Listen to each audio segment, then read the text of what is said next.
Baik, kita nak teruskan dengan soalan-soalan pagi ini. Kali ini ditanya oleh sahabat kita Intan Zurina Abdul Razak.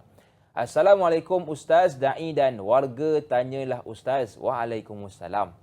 Saya ingin bertanya tentang amalan orang kita yang menyiram air bacaan Yasin atau tahlil ke atas kubur. Adakah ianya dibenarkan dalam Islam? Yang kedua Ustaz, mohon Ustaz terangkan lebih lanjut tentang bagaimana pengamal Al-Quran yang jasadnya kelak akan terpelihara daripada busuk dan hancur di alam kubur. Tentang bagaimana jasad mereka dimuliakan sebelum dari hari kebangkitan lagi. Terima kasih Ustaz, terima kasih kepada Intan atas soalan. Persilakan Ustaz. Baik, terima kasih Intan. Baik, yang pertama sekali berkenaan dengan air bacaan Yasin. Kita ni bila ada di kalangan kita orang Islam yang meninggal, antara kewajipan yang kita kena buat ialah pertama sekali kita kena mandikan. Ya. Kedua kita kena kafankan. Dan yang ketiganya kita kena semadikan.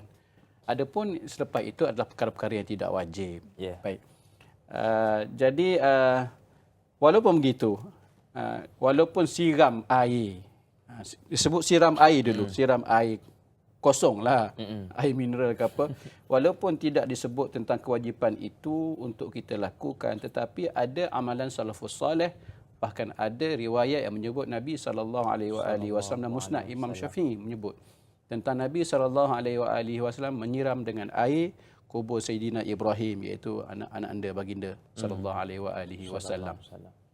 Maka ulama Syafi'i kebanyakan mereka bersetuju mengatakan hukumnya harus.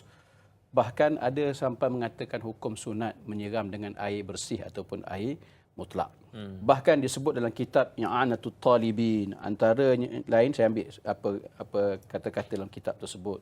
Disunatkan menyiram, itu menjirus kubur dengan air dengan tujuan apa? Pertama sekali, debu-debu tanah tidak ditiup angin. Itu antara tujuan dia. Betul. Keduanya, ada lagi ulama menyebut tentang kenapa kita siram air. Kenapa dibolehkan siram dengan air? Itu keduanya kerana bila sesuatu seorang Muslim itu meninggal, maka kubur tu baru. Kita siram air supaya mampatkan tanah. Yang keduanya kena siram itu kerana ada pokok yang kita tanam, yang mana pokok itu sedikit sebanyak mendoakan kepada si mati. Baik. Jadi perbincangan ini telah boleh disebut di kalangan ulama Asy-Syafi'iyah berkenaan dengan hukum harus tersebut. Yeah. Tidak ada masalah. Cuma apa seelok-eloknya kalau nak siramlah dengan air kita kata air kosong sajalah. Yeah. Jangan siram dengan air manis, air teh, tertarik apa semua atau apa sajalah.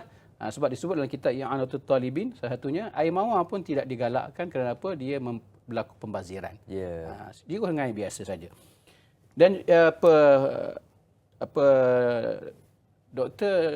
Zulkifli Muhammad Al-Bakri juga pernah menyebut ketika beliau menjadi mufti tentang hukum tersebutlah, harus hukum tersebut. Baik, yang kedua tadi disebut berkenaan dengan bagaimana pengamal Al-Quran yang jasadnya kelak akan terpelihara dari busuk dan hancur. Baik. Pertama sekali, Nabi SAW menyebut bahawa setiap anak Adam ini akan dimakan oleh tanah, jasadnya akan hancur. Disebut dengan jelas ada pengecualiannya, iaitu al-anbiya. Para nabi jasadnya tidak disentuh, tidak dirosakkan oleh ulat, begitu juga dengan tanah.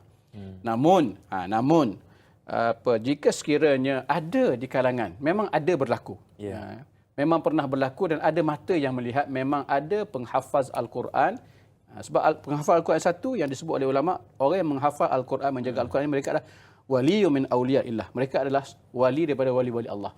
Maka satu karamah, satu kemuliaan yang Allah beri kepada mereka ialah ada di kalangan mereka itu yang Allah pelihara jasadnya. Nak menunjukkan mulianya mereka kerana mereka menjaga Al-Quran. Tetapi dia tidak lazim. Tidak mesti semua hafal Quran, mesti semua tidak makan ulat, tidak rosak. Sebab ada di kalangan mereka itu yang memang kalau kita gali balik kubur mereka, menampak ada yang hancur. Adakah bila hancur, dia ni jahat? Tidak bermaksud begitu. Tetapi ada setengah di kalangan mereka tu yang Allah muliakan dengan cara Allah memelihara jasadnya daripada disentuh oleh ulat dan juga tanah.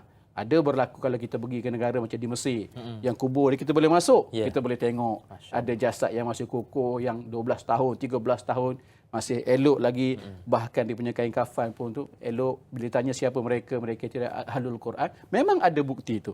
Tetapi tidak semuanya berlaku kepada semua yang menghafal Al-Quran. Allah pilih insan-insan tertentu yang Allah pelihara supaya nak tunjukkan kepada kita mulianya orang-orang yang bersahabat dengan Al-Quran. Masya-Allah.